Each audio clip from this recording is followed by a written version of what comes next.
Hi అండి, welcome back to our channel. నేను మీ అశ్రీన్. ఈరోజు నేను గణపతికి ఎంతో ప్రీతికరమైన ఇష్టమైన కుడుములు, ఉండ్రాళ్ళు, మోదకాలు ఒకే పిండితో 4 రకాల ప్రసాదాలను మీకు చేసి చూపించబోతున్నానండి. ఈజీగా మీరు టైం లేనప్పుడు ఇలా చేసుకొని కూడా మీ గణపతికి ప్రసాదాన్ని సమర్పించుకోవచ్చు. ముందుగా మా వీడియో చూస్తున్నట్టయితే ఒక సబ్స్క్రైబ్ చేసి లైక్ చేయండి. ముందుగా పచ్చెనగపప్పుని ఒక 4 స్పూన్ల వరకు నానబెట్టుకోవాలి. కళాయి పెట్టుకొని 1 కప్పు పిండికి 1 కప్పు వాటర్ చొప్పున వేసుకొని మనం పచ్చెనగపప్పుని 70% వరకు ఉడికించుకోవాలండి. కలుపుతూ ఉడికించుకుందాము. ఇప్పుడు ఈ పచ్చెనగపప్పు అనేది 70% ఉడికితే సరిపోతుంది. పచ్చి కొబ్బరిని మిక్సీ పట్టి నేను యాలకల్ని కూడా మిక్సీలో వేసేస్తున్నాను. ఈ పచ్చి కొబ్బరి వేసుకుంటే కుడుములు అనేవి చాలా టేస్ట్గా ఉంటాయి. బెల్లాన్ని కూడా తురుముకొని 2 కప్పులు వేసుకుంటున్నాను.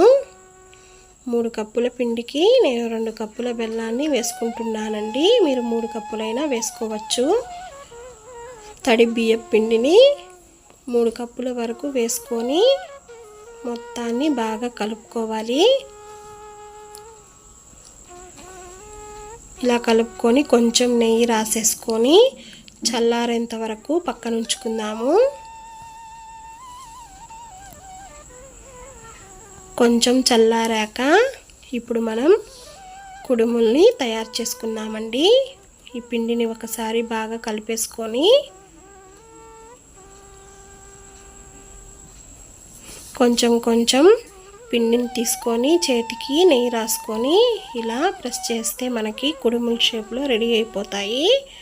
వీటిని పక్కన ఉంచుకున్నాము తయారు చేసుకొని. ఇప్పుడు ఉండ్రాళ్ళను కూడా రౌండ్గా చుట్టుకొని ఒక ప్లేట్లో ఉంచుకుందామండి.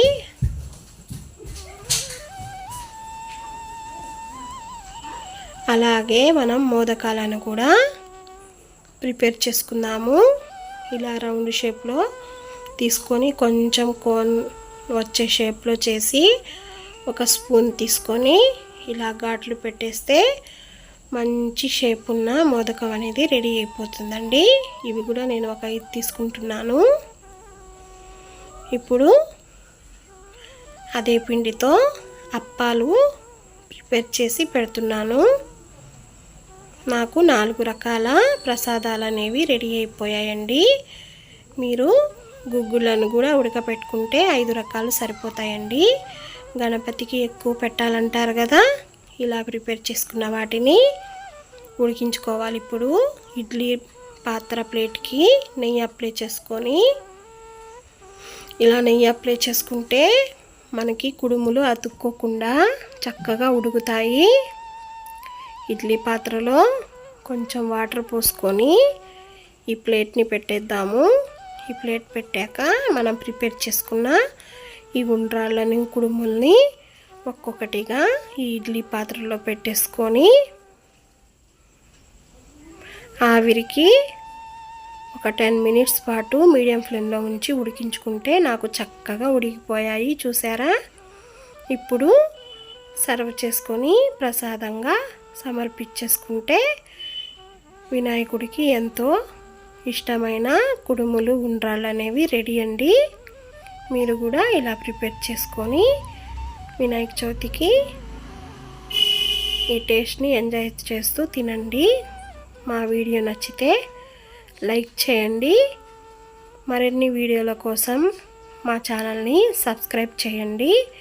మీ ఫ్రెండ్స్ అండ్ ఫ్యామిలీ మెంబర్స్కి షేర్ చేయండి. Thanks for watching. రేపు మళ్ళీ మీ ముందుకి మరో రెసిపీతో వస్తానండి. బాయ్ అండి.